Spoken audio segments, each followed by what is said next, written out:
Hi, welcome to Football Podcast, the FA Cup review, the FA Cup final review. We're here yesterday to do predictions and the preview for the FA Cup final. By now, we know the winners. Arsenal are the champions of the FA Cup final 2019-2020 season. Chimamaka, Chelsea came, Wow. they saw, but they couldn't conquer. Arsenal came, they saw, and they conquered. How do we start? Yeah. First off, the Wembley Arch is red at the moment because Arsenal are 2019-2020 FA Cup champions. Congratulations to Okoyemi. I can see your badge, your Arsenal badge. So Yeah. loud and clear. You're ready to go. Chimamaka, you can see your Chelsea Yeah. jersey. So straight up, let's just review the final. Where did it go wrong for Chelsea and where did it go right for Arsenal? Chimamaka, with all due respect, Well, you can start. it went right for Arsenal. Their game plan worked. At least it brought about the first goal, which is Yeah. laying deep in and taking on and working on counters, which actually delivered the result. Not about Yeah. the equalizer. So on Chelsea's part, I wouldn't actually start blaming it on players yet. I would say it had to do with coaches coming in at the wrong time, which actually didn't we as the fans didn't expect it.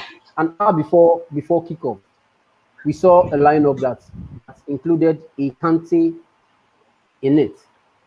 Yeah. I don't know if you understand, but when the match was going to start, it was not fit to start. So it's one of those things that you never expected. Now, even because of the match, the injury started coming in, which was not a very good sign at all. When you substitute two players on injuries, it's not actually a good sign. Then, wow, no excuse though, but the ref was something else. Something else. It's a typical Anthony Taylor, which we saw 2 years back. But it's no excuse. The all victory goes to us now. It's actually a deserved victory, and Chelsea did the right things. It's just that they started getting yellow cards where you never expected, and the ref didn't actually come to play. He didn't come to blow. He just came to do as it pleases him, and it worked out the better team won actually. So that's my take. That's what I can say for now. Yeah. Okay, Okoyemi, do you see it that way? Do you see it that way? Um, to an extent, I agree with some things. I mean, first of all, congratulations to Arsenal and Mikel Arteta. Look, it was a great match, great win, very enjoyable match of football. And yeah, look, Arteta did it basically. 8 months on the job, got his first trophy. Yeah. The first individual to win the FA Cup with Arsenal, both as a player and the manager, which is simply fantastic. But then, if we're talking about the match, basically, yeah, I do agree with Chimamaka when he did say that, you know what, Arsenal's tactical approach was right.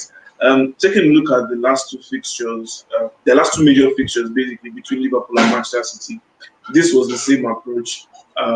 First of all, it just seemed like, you know what, this Arsenal team was ready to soak in the pressure. I was looking at the mannerisms of the players when they were coming onto the pitch, and then they seemed so calm. As far as I'm concerned, they seemed too calm for a final. But you know, that was the same approach that they did go into the match against Manchester City and Liverpool. And then we saw the way these players were pressing so high up the pitch. We saw the way the defenders were so calm with the ball. And yeah, look, it was a great match. And then talking about Chelsea, I feel number one, a lot of chances were not created. I feel chances were limited for Chelsea. And I was surprised when I saw N'Golo Kante on the bench. So I do presume that probably it was an injury scare. And, you know, with one eye on Bayern Munich next week, Saturday, Yeah, they true. probably felt like, you know what, we need to salvage Kante for a bigger game, which they will obviously try their best to turn the fortunes around for them so that they can progress in the Champions League. But nonetheless, it was great football from Arsenal. I have to say, I love the Nicolas Pepe that I saw today. 72 million pounds. Yeah, that's the type of player that I expect to see. He was hungry, he was aggressive, he was creating, he was dribbling the way he loves to do. and I mean a great assist for him. But then again, the man of the hour, Pierre-Emerick Aubameyang, you cannot take anything away from that man. Club captain, scoring 2 goals in the semi-final, scoring 2 goals in the final. What else do you want from him? At this point in time, immediately with immediate effect, they need to give him a contract. Sign the And thing. want to Sign find the thing. £300,000, £500,000, whatever it is. Give him a 5-year Yeah. deal. Break all your policies and rules for this man because he has simply been carrying the team throughout the year. Assuming we started seeing with Mikel Arteta and much better players, 22 league goals, that can win you the Premier League trophy. We've seen that in time past. But unfortunately, he was not able to win the Golden Boot. But then that's fine. A great season for him. Great season for a lot of players, sincerely speaking. Individuals, Granit Xhaka, Kieran Tierney, a rejuvenated David Luiz. But you know what? In that match, I felt like a weakling for Arsenal was Rob Holding. And I did see that Christian Pulisic tried his best to take advantage of him. But then I would have preferred if Emerson started the match. If Chelsea had Emerson and Christian Pulisic on that left wing, I believe they would have been able to cause more havoc. And then Olivier Giroud seemed not to be so positional. Usually he's good with his positioning. His positioning is usually good. But then I believe he was wanting more of the ball at his feet and less of the ball in the air. But even though a couple of times the ball was launched in the air, and then you could see that Holding and David Luiz were up to the task. They were simply just a menace for Olivier Giroud, and then it was difficult for him. Probably maybe Frank Lampard could have made changes much earlier, but I don't know if it would have made a major difference in the match. Pedro came in, was electric. I mean, he made me sweat. I was on the edge of my seat. I was sweating. I thought he was going to do something phenomenal with the ball. But I mean, nonetheless, congratulations to Arsenal. It was a good game of football. And yes, I must touch on the officiating. First of all, Kovacic, I don't think that was a yellow card. If you look at the collision, if you probably rewind your television and then you do pause, you see that Granit Xhaka's boot was on top of Kovacic's own. So it wasn't a foul from Kovacic. That's the first thing, because Xhaka's studs were up compared to Kovacic. Number two, we took a look at Emiliano Martinez. Clearly, during live play, I did see that he got the ball outside of the box, but he was so swift in what he did. Maybe he got the ball, his right leg moved back, and then he came back into the box. But then I wonder why, even despite the fact that Chelsea players did clamor, I wonder why VAR did not bother to check that. You know, for me, so far, did you think there was a foul in that build up to the second goal? Because he did hold the ball while his 2 feet were outside the box 18. You know, this is my issue with the VAR and English FA really. Compared to other top flight leagues, each football association, all their referees always consult the touchline monitor. But then in England, exactly, throughout the EPL, only 5 times through 38 matches that did go on, 38 match days rather that did go on, only 5 referees went to consult the pitch side monitor, and that's a problem. But then I'm glad that FIFA has taken it into their own hands, and now they've said that, you know what, all leagues are going to conform to our own rules of consulting the pitch side monitor. So that's great. From next season, they'll have no choice but to conform with the other leagues, such as the Spanish La Liga and Italian Serie A. But you know what, this has cost some teams vital points and vital victories. But look, nonetheless, it's a game of 90 minutes. I mean, it went up to about 110 minutes with the added time that we did have. Yeah, with the added time, It was a great game of football. Once again, congratulations to us. Yeah, but looking at it technically, did you think, because looking at the game, the first 10, 15 minutes, Chelsea were on the ascendant. Arsenal didn't get their foot right, probably to the formation Arteta gave. The players didn't really settle in at the very beginning, and that was what led to the Chelsea goal, because the goal, if you notice, the goal just went, the build up to that goal went through the middle, which is unlike Arsenal. Arsenal have never conceded goals in such manner. Now, this is for you, Chimamaka, did you think Chelsea put off their leg off the gas a bit after they got the first goal, and they just decided to wait and counter Arsenal? Did you think that plan failed them? No, it didn't fail actually. Both managers came with their tactical approach. With Frank Lampard, he decided to take charge of the midfield and work with the flanks. if he was able to, yes, in the build up to the first goal, the yes, Arsenal were relaxed. Being relaxed doesn't mean that they didn't come out to play. That was the tactical approach at which Arteta came with. His own was to absorb pressure, then break on the counter, which actually worked for the first Arsenal's first goal. At some point, Arsenal we are not in possession of the ball at all. Chelsea controlled the whole game from in fact it was the equalizer came when the Chelsea back three we are in the Arsenal half.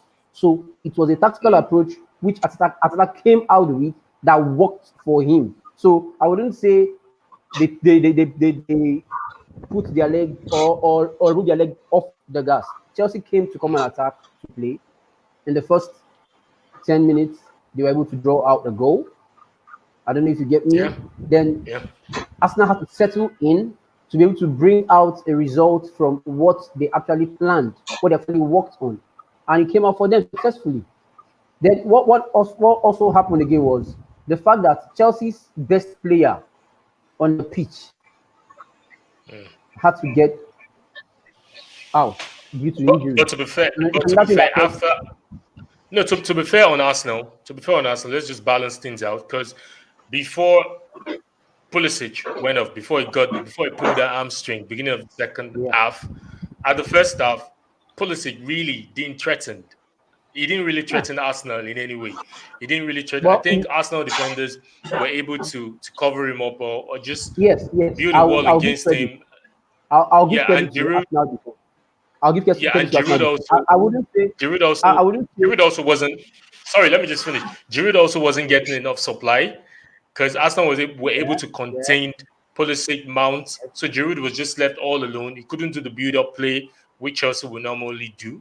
I think credit needs to be given to Arsenal as well because they were able to, settle in after they conceded the first goal, restart, rework it again, and they got the equalizer, which they pressured Chelsea, and they got the equalizer really.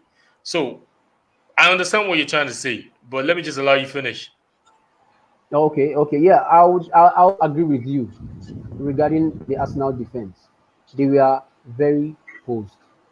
I'll give it to them because the first 15 minutes of the game, we realized um, Martinez made a wonderful save.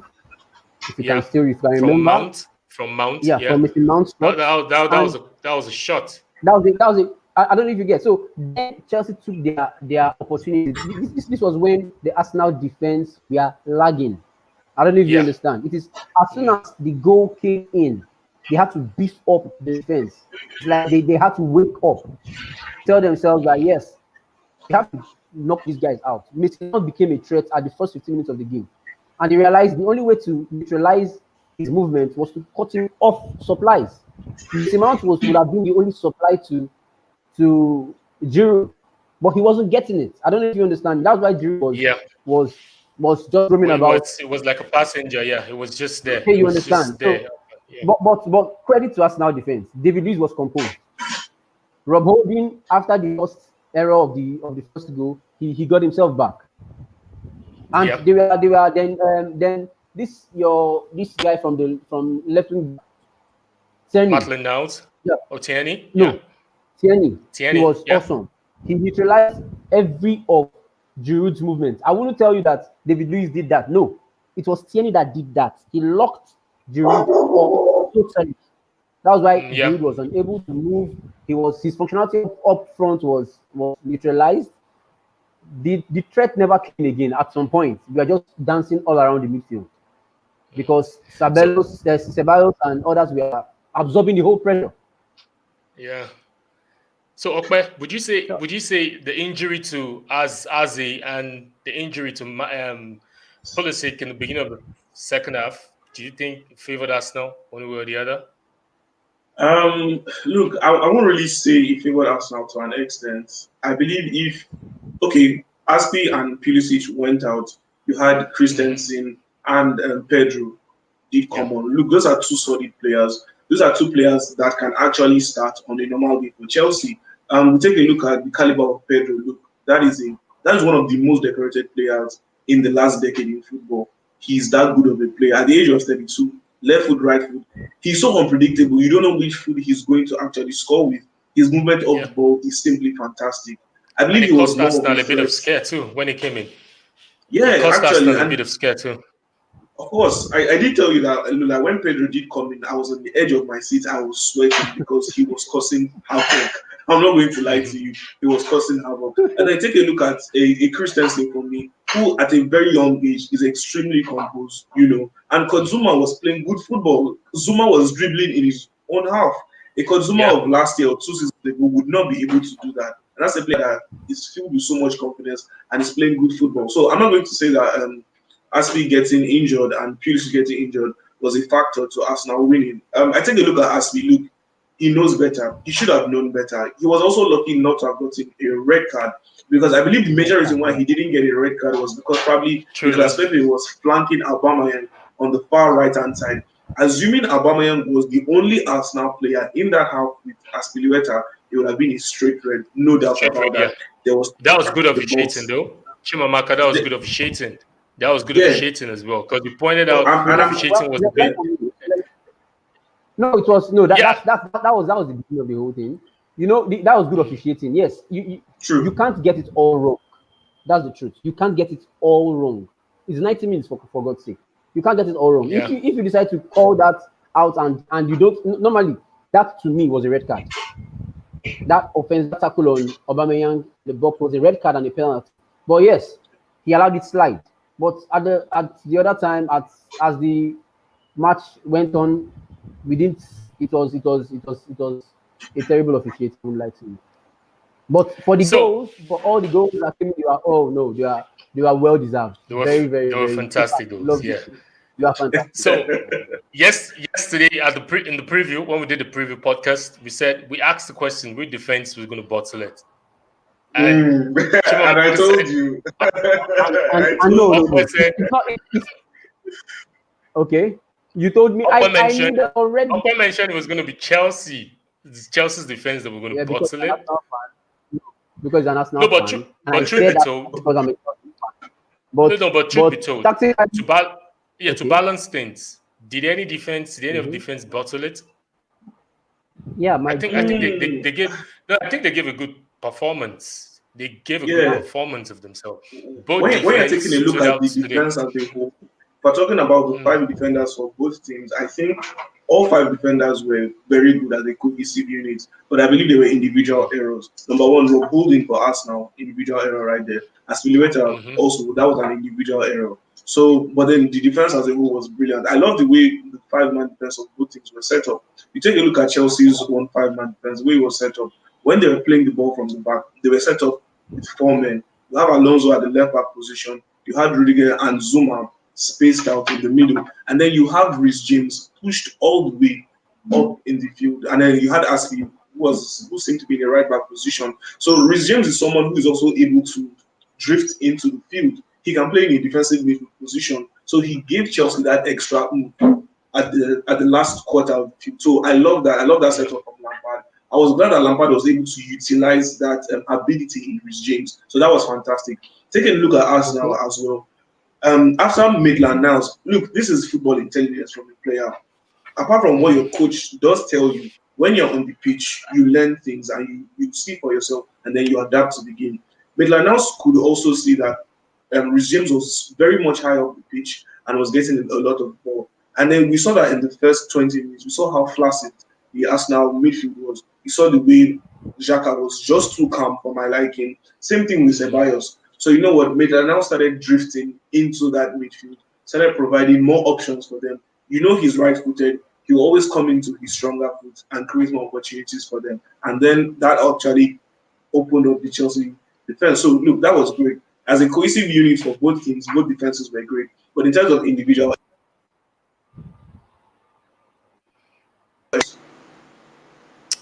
okay, so the game, we've seen the game. We're trying to analyze the game. We're trying to bring out the best that we can bring it out of the game. But this is a trophy for Arteta, and it's no trophy for Lampard. Great coach. Both coaches are fantastic in terms of mentality, in terms of what they want to get from their team. But today we saw Arteta, another masterclass again, showing how technical he is, showing that he understands the game and he knows how to read the game. So would we say this was because looking at the season, Chelsea defeated Arsenal at the Emirates. They went to the Stamford Bridge. They shared the spoils, 1-2-2. This seemed to be the deal breaker between the. Or would we say this was a deal breaker to know who is better between the two coaches, or should we still say it's a balanced It, scorecard I between think Lampard and Arteta? it will be too early. It will be too early Okay, to make this a deal breaker, because first, well, they both have challenging squad. I believe where you we can call it the truth is when they have their own team. I don't know if you get me. When they have their own team, they bring in their football, and we see how it goes. But for now, all they have are inherited players. So I believe Ateta, who is actually a very, very smart coach, we saw what he did with Manchester City. Realized that actually he has been the brain behind their successes in the period he was there. yeah. Guardiola could attest to that. So he brought that out and he has instilled it into this Arsenal squad, which we know under Unai Emery was actually phasing out. So he had to bring them back. He had to rebuild. He had to rebuild that energy in the dressing room. He had to give them that same positivity that they lacked as individual players. Because if you look at it, then you realize that even Lacazette was sitting down the bench. He lost this his self. I would say he lost his self confidence at some point. But It was all doom and gloom. Yeah, it was all doom and gloom then. yeah, exactly. With Arteta coming in, he did a wonderful job. We saw with Lampard. Lampard just had players who he just had to work with, because, in my own opinion, he was choiceless. So now let's give both of them their own choices. Let them make their choices. Then we can now battle it out from there. But for this season, I won't give it. I wouldn't look at it that way. So Okwe, for Arsenal, where did they go from here? A victory in the FA Cup. Arteta has mentioned it in previous press conferences that the board, the management, they are here to support him, that the guard is back. Now, he has been able to make a statement with this victory in the FA Cup, the 14th title for Arsenal in the FA Cup. So where do Arsenal go from here with Arteta? Emre Obama, look, you need to give him a lucrative deal. If you have a Mesut Ozil in the team who is not even playing regularly and he's earning £300,000 per week and he's not playing any games, and then you have your club captain who is the major reason why, number one, you're not even being relegated. As far as I'm concerned, two reasons why Arsenal were not in a relegation battle this season: Emre Obama and Brent Leno as well. I mean, he has done all this much for you. A reason why you also won this trophy. Give him what he wants.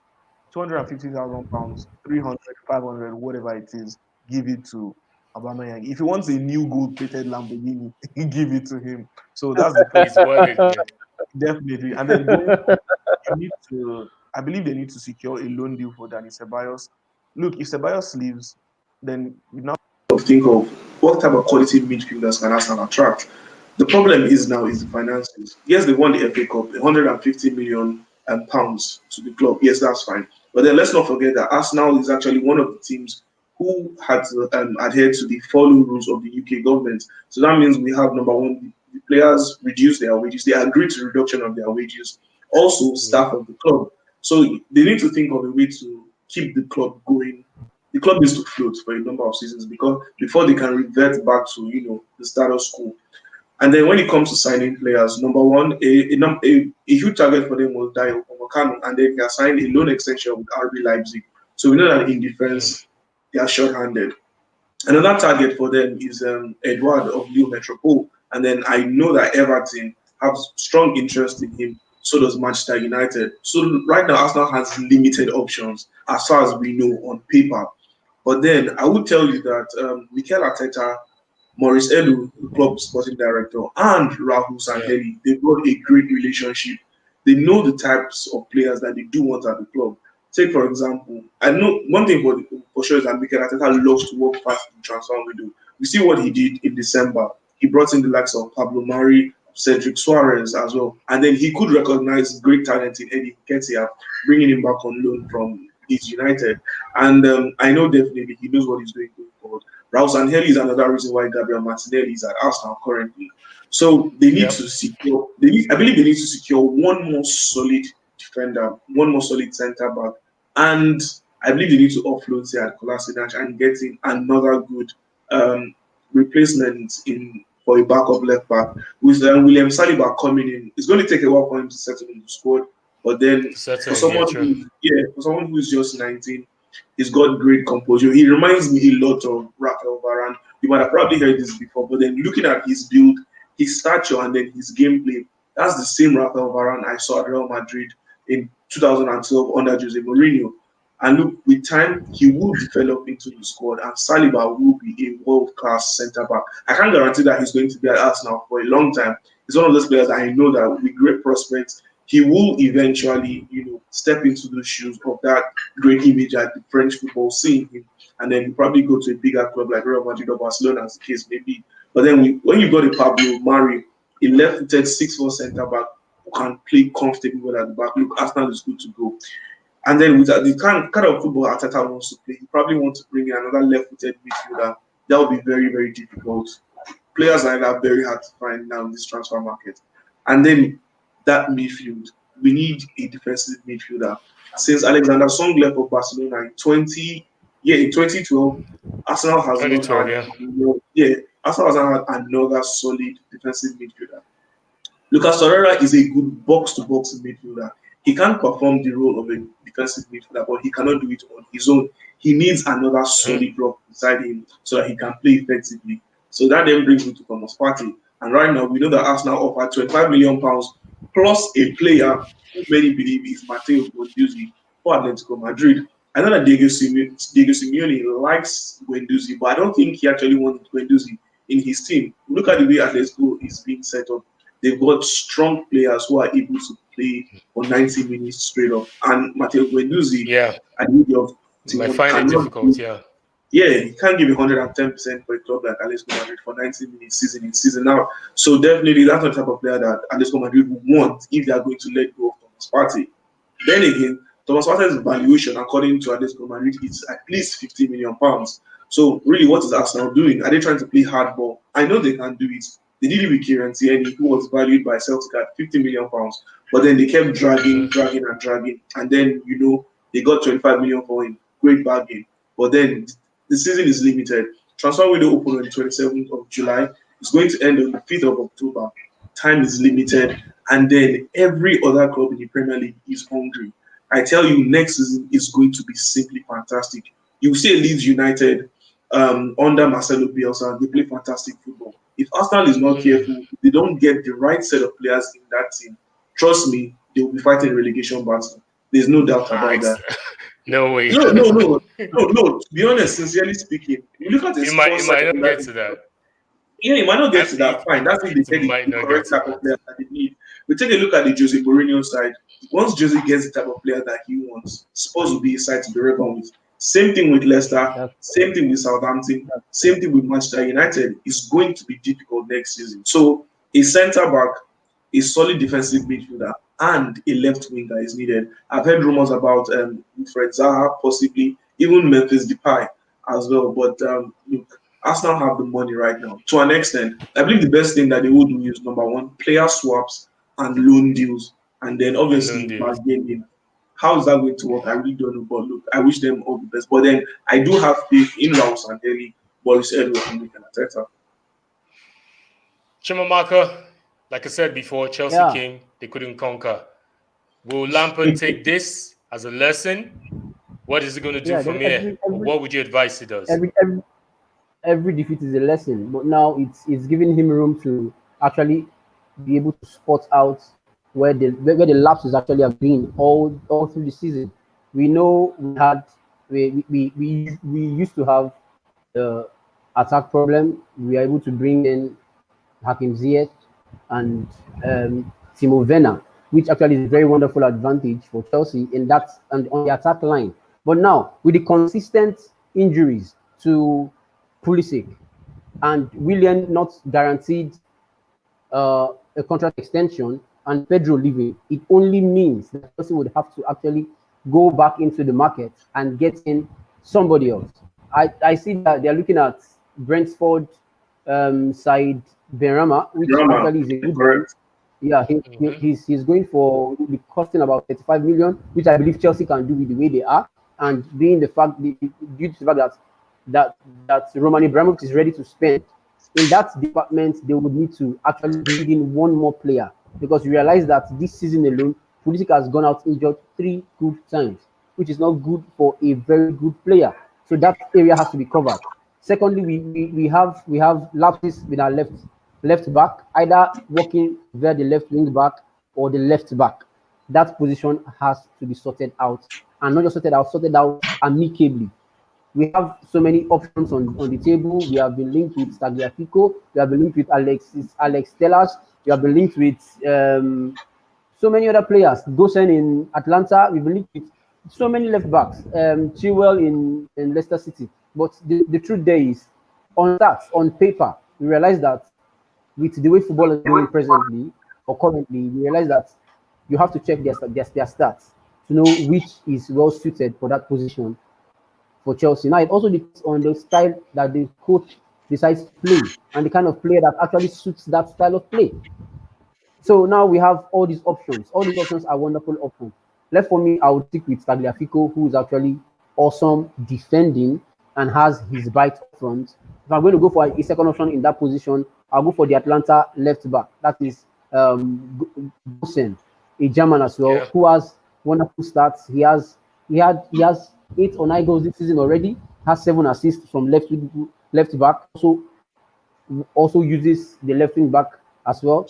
That's a very good statistics for a defender that Chelsea is looking for. So that has to be sorted out. Then we go to central defense. In central defense, that is our biggest headache. I realize that Lampard. You guys need a revamp there, totally. We need to revamp in central defense. We realize that with our central defense, the only reliable, in quotes, reliable, I'm not giving it 100%. I can do a 60% is Zuma. Now, I realize that Lampard, with every of his conferences or press conferences I've actually watched and his interviews I've watched behind the scenes, I realize that he wants somebody who is going to be commanding in defense. If he has a second Zuma with that height, who has aerial advantage, I think he will go for that. We have been linked with Atletico Jimenez, Atletico Madrid's centre back, who is actually good, but I believe he's also a glass cup. He's also very prone to injuries. Well, I feel yes, with the financial power Chelsea has, Chelsea have rather. I think it's going to take them like 2 seasons to sort out that defense because you cannot sort out that defense just this transfer window. It's going to take time. He starts bringing in one central defender. Yes, he starts with one. Yes, really. Like, we both agreed that the defense needs a total overhaul. So if he's going to do that, just this summer would not accommodate that, No. So moving on, just to look at our combined 11 yesterday. Yeah. Okay. Yeah. For the yesterday at the prediction, we did a combined 11. So let's see if our combined 11 really showed up. In goal was Martinez. Out of 10, we give him an 8. He really tried. We went back 3. We did David Luiz. Yeah, David Luiz, Zuma, and who? And Aspi. Yeah. Aspi, yeah. I think Aspi, if not for the injury, yeah, he tried. And on the left wing back, we went with Tierney, even if he didn't play that role today. But and Tierney was it was contested. It was contested. Tierney Lewis. Yeah. Tierney, sorry. Tierney Alonso, so it was contested. Yeah, it was. The right wing, Bellerin. It was masterclass from him today.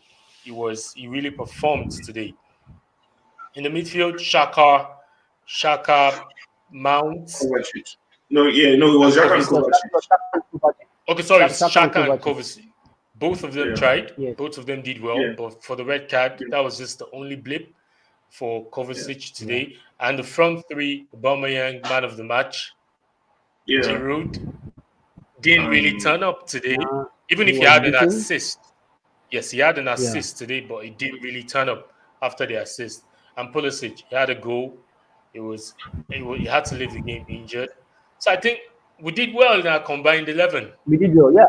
We did Definitely, that was fair. well. We did well. It's a pass Yeah, mark. we It's did well. about 10. So 8, and 8 is not a bad, it's not a bad score. Yeah, so thumbs up to us That's on fine. Footy with Podcast for the combined Definitely 11 agree. of Arsenal Chelsea FA Cup final. It's so sad we have to come to an end to this review of the final of the FA Cup match. We look into the forthcoming season. We hope to do more of this. Like I mentioned, this Footy with Podcast. We'll be coming back to do the transfer news as well. It's good having All right. Okpe Adebari around. So that's this Twitter Thank you so much. handle at Okpe Adebari. Yeah, you said? Thank you so much for having me. So I didn't get that. Thank you so much for having me. Fantastic having you. We should be bigging you up. We really Definitely. appreciate you coming over. And it's our main Definitely. Football Podcast analyst, Chimamaka. His Twitter handle is at Amaka_Kyle. And I'm here. We're always here. Chimamaka will be back as well during the transfer news on Football Podcast. And I'm always here as well. My humble name is Ehis. And my Twitter handle is at Ehis. HEYHESS. It's not too complicated. So from us here, we say bye. Congratulations, Arsenal. Congratulations. Come on, you gunners. Brilliant. Yeah, Okwe has the bragging rights right now. He deserves.